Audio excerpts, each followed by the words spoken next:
मित्रांनो, लग्नानंतर होईलच प्रेम या मालिकेच्या आजच्या भागामध्ये आपल्याला फार मोठा असा ट्विस्ट पाहायला मिळणार आहे. इकडे आता नंदिनी आर्याच्या घरी आलेली असते आणि ती आर्याशी भांडत असते, तिला जाब विचारत असते.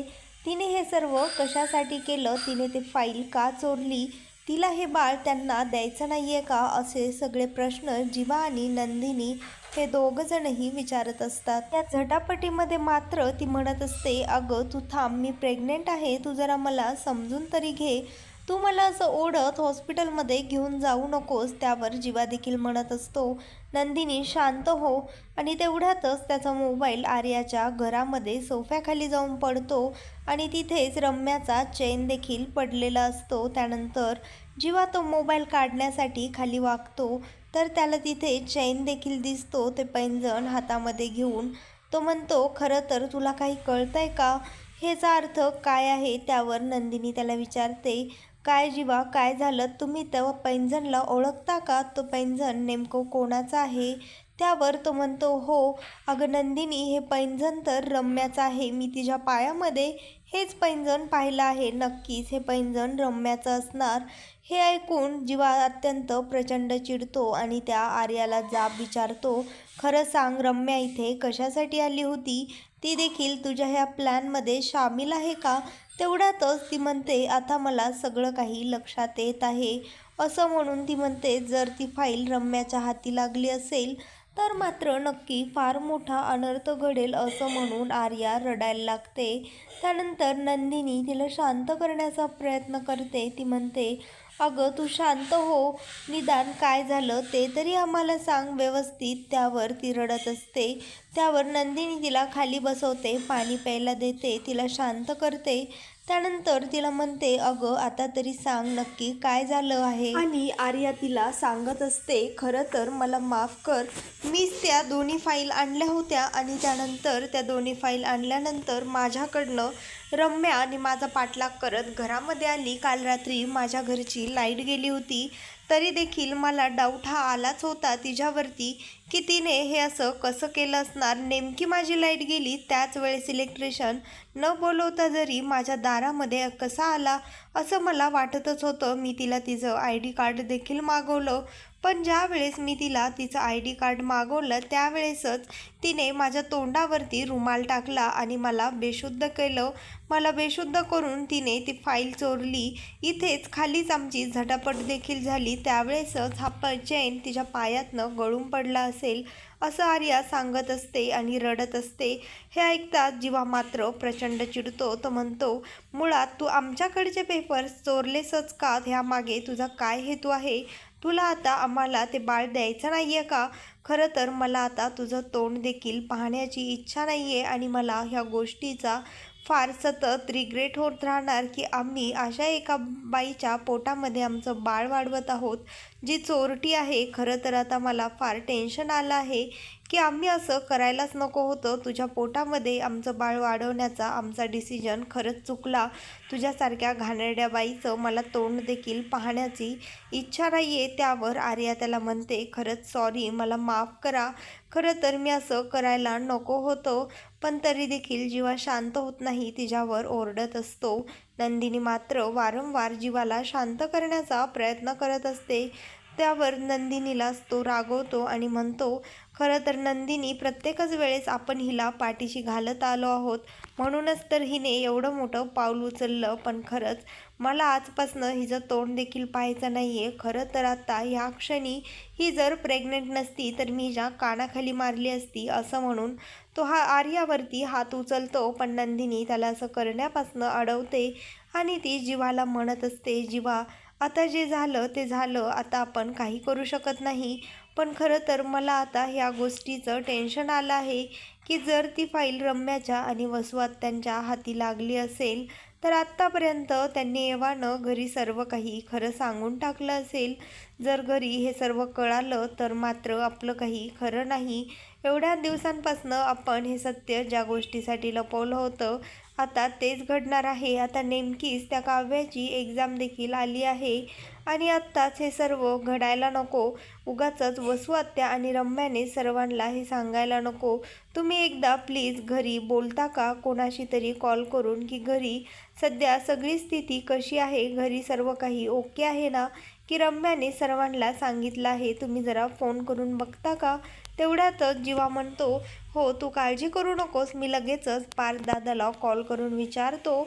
पण पार्थ मात्र त्याचा एकही फोन उचलत नाही. त्यानंतर तो मानिनीला देखील कॉल लावतो, पण मानिनीही जीवाचा एकही फोन उचलत नाही. त्यानंतर आणखीनच त्याच्या मनामध्ये भीती निर्माण होते. त्याला वाटत असतं आता घरी रम्याने सांगितलं आहे की काय, हे सर्वजण माझा फोन का उचलत नाही आहेत. तेवढ्यातच तो विक्रमला देखील कॉल ट्राय करतो आणि विक्रम त्याचा फोन उचलतो.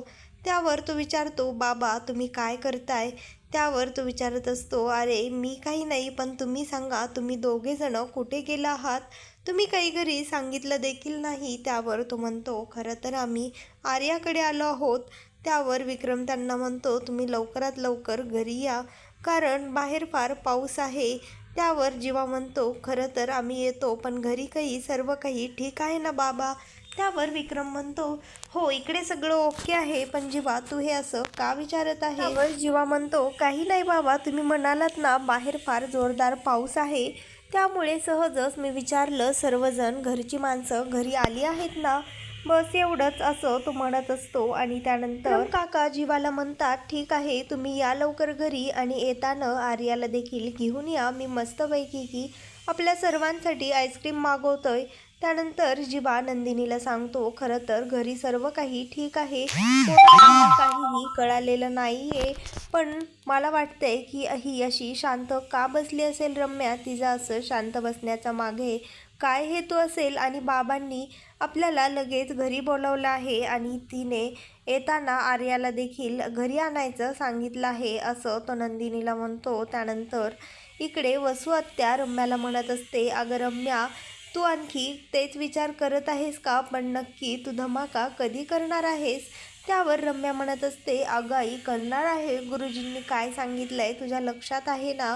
15 ऑगस्टच्या रात्री 16 ऑगस्टचे वारे सुरू होतील. मग आता आपण गुरुजींचा शब्द पाळायला नकोत का? आपण आज रात्रीच धमाका करूयात, पण त्याआधी त्या जीवा आणि नंदिनीला घरी तरी येऊ देत, असं ती म्हणत असते. आणि इकडे काव्याला मात्र तिच्या एक्झामचं टेन्शन आलेलं असतं, त्यामुळे सर्वजण तिला समजावत असतात.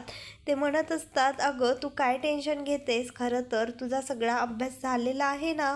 त्यावर काव्या म्हणत असते, बाबा माझा अभ्यास तर सर्व झालेला आहे, पण तुम्हाला तर माहीतच आहे ना गेल्या वेळेस जे काही घडलं, त्यामुळे मी थोडीशी डिस्टर्ब आहे. मला कळत नाही आहे आता यावेळेस तरी फक्त माझी एक्झाम व्यवस्थित पार पडावी, ह्याचंच मला टेन्शन येत आहे. त्यावर ती नंदिनी देखील तिथे येते आणि विक्रम काका म्हणतात, बघ तुझी बहीण देखील आली आहे.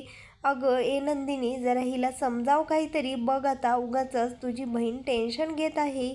नंदिनी तिला म्हणते, अगं तू लक्षात आहे ना तुझ्या, तू काव्य आहेस आणि काव्या कधीच कशालाच घाबरत नाही आणि ती एवढी स्ट्रॉंग आहे की ती सगळ्यांची सुट्टी करते. मला माहीत आहे तू हे एक्झाम नक्कीच पास होणार आणि चांगल्या मार्काने पास होणार, तू काहीच टेन्शन घेऊ नकोस बरं.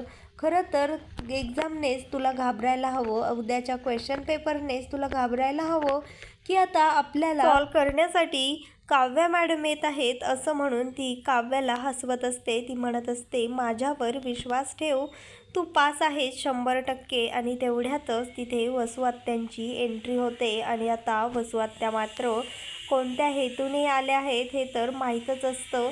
त्या आता सगळं काही त्यांच्यापुढे बॉम्ब फोडणार असतात. नंदिनी प्रेग्नेंट नाही आहे ह्या ते आता सांगणार असतात. त्या म्हणत असतात, अगं हो तू तर पास होशीलच ग काव्या, पण खरं तर तुझी बहीण तर फेल झाली आहे. पण सर्वांना मात्र ह्या वसू आत्याच्या बोलण्याचा काही अर्थ लागत नसतो. तेवढ्यातच विक्रम काका म्हणतात, अगं तू हे काय बोलतेस ताई, आणि आता तुला काही सांगायचं असेल तर प्लीज सांगू नको. मला माहीत आहे तुला दरवेळी तमाशे करण्याची सवय आहे, पण आता तू तुझ्या रूममध्ये जा, आम्हाला कोणालाही काहीही एक ऐकायचं नाही आहे. त्यावर ती म्हणते, तुम्हाला जरी माझं ऐकायचं नसेल तरी देखील मला तुम्हाला फार मोठी महत्त्वाची गोष्ट सांगायची आहे. काय मग नंदिनी, सांगू का? असं ती म्हणत असते. खरं तर तू पास झालीस, पण तुझी बहीण मात्र फेल झाली आहे. तू फार मोठ्या तोऱ्यात सांगत असतेस ना, तुझी बहीण कधीही खोटं बोलत नाही. आणि खरं तर विक्रम आणि मानिनी तर म्हणत असतात, ती तर त्यांच्या अंगणातली तुळसच आहे आणि नंदिनी म्हणजे खऱ्याचं दुसरा अर्थ नंदिनी आहे. असं तुम्ही दोघं तिच्या खऱ्यापणाची मिसाईल देत असता. पण आता ह्याच नंदिनीने काय केलं आहे तुम्हा सर्वांना ठाऊक आहे का? त्यावर काव्या म्हणत असते, माहीत आहे मला, माझी ताई चांगलीच माहीत आहे. तिच्याकडनं काहीतरी छोटीशी चूक झालेली असणार आणि तीच आता ह्या वसू आत्या मोठी करून सांगणार असणार. त्यांचा तो स्वभावच आहे. तेवढ्यातच मानिनी देखील म्हणत असते, हो वसुताई, खरं तर घरामध्ये 3 प्रेग्नेंट लेडीज आहेत. प्लीज तुम्ही ह्यांच्यासमोर काहीही आता तमाशा घालू नकात. एवढंच काय, उद्या काव्याची एक्झाम देखील आहे. आता जे काही असेल ते तुम्ही सांगू नकात, उद्या सांगा आणि आम्हाला आत्ता काही ऐकूनही घ्यायचं नाही आहे. तेवढ्यातच ती म्हणते, अगं तुझी काहीतरी चूक होत आहे. खरं तर घरामध्ये 3 नाही, आत्ता या क्षणी घरामध्ये फक्त 2च बायका प्रेग्नेंट आहेत. मग आता तुम्हीच ओळखा त्या कोण आहेत. हे ऐकताच काव्या म्हणत असते, आर्या, तू आमच्या सर्वांशी खोटं का बोललीस? तू प्रेग्नेंट नाही आहेस का? तू असं का केलंस? तेवढ्यातच ती म्हणत असते, रम्या मॅडम म्हणतात, खरं तर हा तुझा कसला कॉन्फिडन्स आहे काव्या? प्रेग्नेंट नाही आहे म्हणल्यास तू नंदिनीकडे न वळता बरोबर आर्याकडे कशी वळालीस? तुला जरा तुझी बहीण समजायला तुझी चूक झाली आहे. विचार जरा नंदिनीलाच, कोण प्रेग्नेंट आहे आणि कोण नाही, आणि कोण पोट घेऊन वावरत आहे घरामध्ये.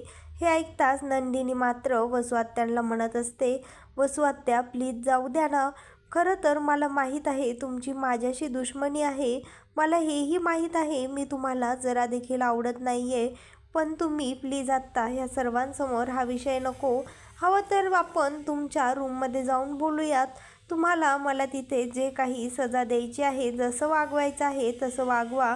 मी तुमच्या पायावर नाक रगडून नाक घासायला देखील तयार आहे. पण प्लीज आत्ता ह्या सर्वांसमोर हा विषय नको. आणि तेवढ्यातच पार्थ आणि काव्या म्हणत असतात, नंदिनी, तू ह्या आत्यासमोर हात का जोडत आहेस? नेमकं काय आहे आम्हाला देखील कळू दे. आणि तुला ह्यांच्यासमोर हात जोडण्याची काही गरज नाही आहे. आम्हा सगळ्यांना माहीतच आहे तू असं काहीच करू शकत नाहीस. त्यामुळे ह्यांना जे काही बोलायचं आहे ते सर्व बोलू देत, असं ती पार्थ आणि काव्या म्हणत असतात. आणि त्यानंतर शारदा वहिनी देखील म्हणजेच नंदिनीची आई देखील म्हणत असते, जाऊ द्या ना वसुताई. तेवढ्यातच वसू आत्या म्हणते, नाही शारदा, जाऊ द्या कसं? जे खरं आहे ते सर्वांसमोर यायलाच हवं आणि सर्वांना कळायलाच हवं. काय नंदिनी, सांगू का आता सगळं काही? त्यावर रम्या म्हणत असते, अगं आई, तू हिची कशाला परमिशन मागतेस? ही तर नेहमी सत्याच्याच बाजूने असते ना. मग आता सत्य सांगायला हिला कशाला विचारायला हवं?